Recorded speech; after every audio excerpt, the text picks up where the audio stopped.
got a word on this morning. Because you did not bow, God is going to bless you in front of the very crowd that tried to sit you down.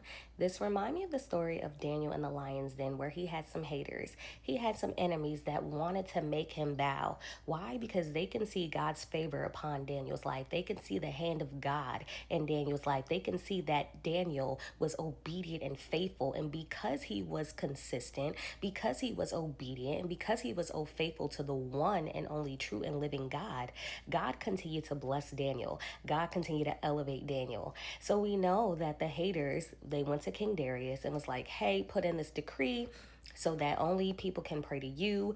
You are that dude, you that God, that's T, and everybody got to go to you. That's it and that's all. And people who don't, they got to get taken out. So of course, King Darius, being so flattered that people should be praising him and bowing to him and honoring him, put up the decree. And of course, Daniel was like, I serve a one and only true and living God. I'm going to continue to pray 3 times a day, turn my face to God, because that is the one who's the head of my life. That's the one who's continued to prosper me. That's the one that continued to keep a hedge of protection around me, despite the presence of my enemies, okay? And of course, what did the haters do?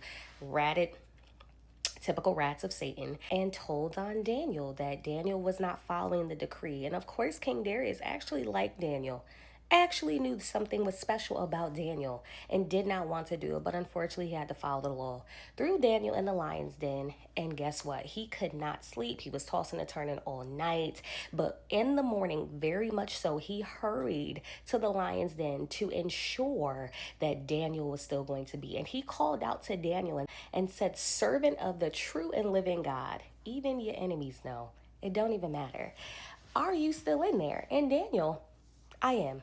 I am. What did God do? God shut the mouths of the lions. He will shut the mouths of your enemy, because God will protect.